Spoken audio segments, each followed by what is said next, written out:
नमस्कार।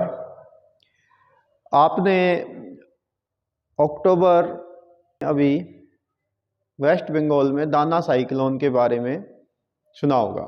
थोड़े दिन पहले ये साइक्लोन आया। अभी नवंबर के महीने में ही वेस्ट बे ऑफ बंगाल में एक साइक्लोन और जनरेट हो रहा है। वैज्ञानिकों ने इसकी फोरकास्टिंग की है कि यहाँ पर साइक्लोनिक कंडीशन या सर्कुलेशन बनता जा रहा है। तो इस एरिया में लो प्रेशर बन रहा है और इसका नाम होगा, यदि ये साइक्लोन बन जाता है, इसकी कई सारी दशाएं होती हैं, स्टेजेस होती हैं, जिनको हम आगे भी बात करेंगे। तो यदि ये साइक्लोन बनता है तो इसका नाम होगा फेनेगल। नॉर्मली इसे फेंजल कहा जाएगा, फिनिजल कहा जाएगा, और ये नाम जो है सजेस्ट किया है सऊदी अरेबिया ने। ठीक है, तो इसके बारे में बात करते हैं। तो एक्चुअल में ये जो साइक्लोन है फेनगल या फिंजल जिसको हम बोलेंगे, ये यहाँ पर वेस्ट बंगाल में बनता जा रहा है। ठीक है, तो यहाँ पर ये लो प्रेशर बन रहा है। तो इसके कारण से ये, क्योंकि इंडिया जो है नॉर्थ हेमिस्फीयर में है, तो यहाँ पर साइक्लोनिक जो हवाएं होती हैं वो एंटी क्लॉकवाइज रोटेट करती हैं। तो इसकी वैज्ञानिकों ने जो डायरेक्शन है वो इस ढंग से बताई है कि ये घूमता घूमता जो है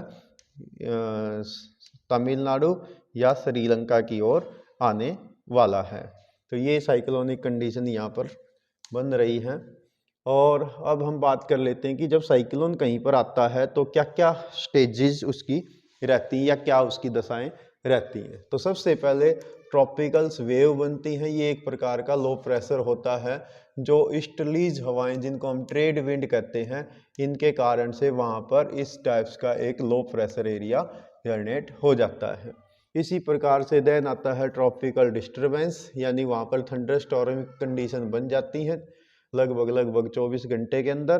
फिर वहाँ पर बन जाता है ट्रॉपिकल डिप्रेशन का, यानी वहाँ पर लो प्रेशर का एक एरिया जनरेट हो जाता है जिसमें सरफेस की विंड की स्पीड 38 मील पर हावर या 61 किलोमीटर पर हावर या उससे नीचे की, या जिनको हम 33 नॉट्स कह सकते हैं, इतने के आसपास रहती। जब ट्रॉपिकल स्टॉर्म बन जाएगा तो इनकी जो गति है वो 62 किलोमीटर पर हावर या 33 नॉट्स से ज़्यादा हो जाएगी, या 73 मील्स पर हावर से लेके और 117 किलोमीटर पर हावर तक हो जाएगी। जब ये साइक्लोन बन जाएगा, या इसको हम टाइफून कहेंगे या हरिकेन कहेंगे, इंडिया में साइक्लोन कहते हैं, दक्षिण चीन सागर में टाइफून कहते हैं, और कैरेबियन सी यानी अटलांटिक ओशन के बीच में जहां नॉर्थ अमेरिका और साउथ अमेरिका मिलते हैं वहां पर इसको हरिकेन्स कहते हैं। जब इनकी स्पीड 118 किलोमीटर पर हावर या 64 नॉट्स या 74 माइल्स पर हावर से ज़्यादा हो जाती है तो हम इसको साइक्लोन कहते हैं। और उससे आगे फिर इनकी और कैटेगरीज होती हैं, लगभग 5 कैटेगरीज रहती हैं साइक्लोन की। तो ये रहती है। तो नॉर्मली इनकी ये स्टेज होती है साइक्लोन के डेवलप होने की, कि पहले गर्म हवाएं और ठंडी हवाएं एक दूसरे से आर पार सामने जाती हैं, फिर धीरे धीरे ये एक दूसरे का सर्कुलेशन लेने लग जाती हैं, यानी एक दूसरे की प्रतिरोध बनता है। तो धीरे धीरे हवाएं जो हैं वो फिर अलग अलग डायरेक्शन में रोटेट होना शुरू हो जाती हैं। तो इस प्रकार से जो साइक्लोनिक हवाएं हैं, फिर जो ठंडी हवाएं हैं वो गर्म हवाओं को ऊपर की ओर उठा देती हैं। तो यहाँ पर इस टाइप्स की जो एक प्रकार का सर्कुलेशन बन जाता है, चक्रवात बन जाता है। तो इसमें ये भी आप देख सकते हैं कि किस प्रकार से जो गर्म हवाएं हैं और ठंडी हवाएं, गर्म हवाएं ऊपर उठती चली जाती हैं और ठंडी हवाएं समुद्र से मॉइस्चर भरी जो हवाएं हैं वो इसके अंदर आ जाती हैं। तो साइक्लोनिक दशाएं बनती हैं। तो इसकी जो कैटेगरीज होती हैं, यदि हम कैटेगरी की बात करें, जब एक तरफ से ठंडी हवाएं आएंगी, गर्म हवा ऊपर उठ जाएगी, तो गर्म हवा ऊपर उठकर सर्कुलेशन वे अपना लेगी, तो इसके बीच का जो एरिया होता है ये लो प्रेशर जोन रहता है। तो फिर इसकी जो आती है ना कैटेगरीज, कि हम साइक्लोन को कितनी कैटेगरी में बांटेंगे। तो कैटेगरी 1 में होता है मिनिमल डैमेज, जिसको हम कहेंगे। तो इसमें हवाओं की स्पीड रहती नॉर्मली 119 किलोमीटर से 153 किलोमीटर पर हावर।